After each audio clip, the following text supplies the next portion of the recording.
Alors, Olivier, on va continuer à parler cuisine, Ouais. mais alors ça, c'est une autre façon, c'est la cuisine pour ceux qui ont trop bu la veille. Ouais, c'est ça. Enfin, moi, j'ai gardé un livre. Voilà, ça s'appelle Cuite. Ça s'appelle Cuite. Ça me plaît bien. Elle est ça sympa, s'appelle la Cuite. couverture Tout est- avec les En taches de bonne vin. avec les ronds de, Oui, de bouteilles de vin. Ouais, exactement, des verres de vin. Magnifique. Tout est dans le pitch qui vous est expliqué par l'auteur.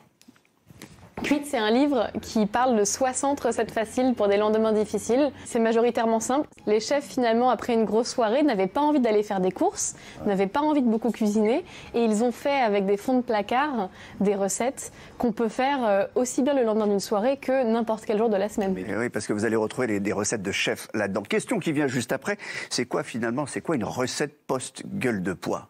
Alors, C'est ouais, d'aller dans un fast-food parce qu'on n'a pas Non. envie de cuisiner. Manger gras, Non. manger sucré. un peu, mais il y a la méthode iode, huître. Il y a des gens qui disent il faut oui. bouffer des huîtres parce que ça fait du bien. D'autres qui disent c'est du glutineux.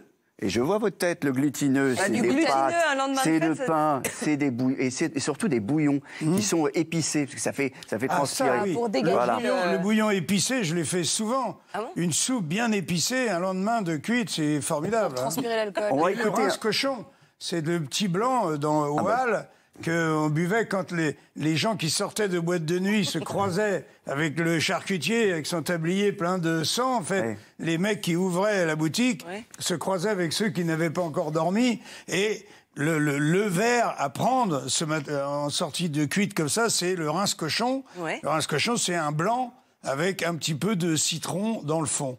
Vous Et savez- ça s'appelle comme ça. Ça sent le vécu, ça. Je vous le disais, il y a plein de chefs. Moi, j'en ai rencontré un, il est colombien, il a un restaurant qui s'appelle La Plancha, il s'appelle Juan Arbelez.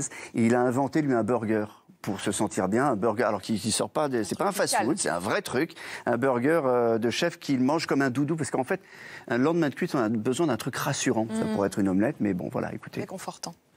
Au début, quand j'ai ouvert mon premier resto, je travaillais 7-7. Et les jeudis, vendredis ou samedis, en général, après des gros services, j'aimais bien décompresser, boire quelques verres. Mon gilet de sauvetage, c'était toujours ce burger que je mangeais toujours à la main parce que je travaillais, toujours en train de bosser. C'est un produit qui est assez gras, qui est assez généreux, qui est rassurant. En plus de ça, je rajoutais un peu de chorizo, c'était toujours un peu épicé.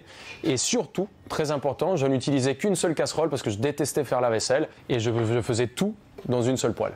Voilà. C'est malin, c'est bon, il y a plein de choses. L'andouille qui sauve, nouilles froides aux pas lourdes, chicken Ouais, fond de soup, placard, voilà, tout le fond monde de a passé placard. fond de placard, là, quand même, Fond de pas placard, il y a un lourde. peu de talent et, Ouais. et Donc une ça envie de s'appelle cuisiner. Cuite. Merci, Cuite, voilà. Olivier.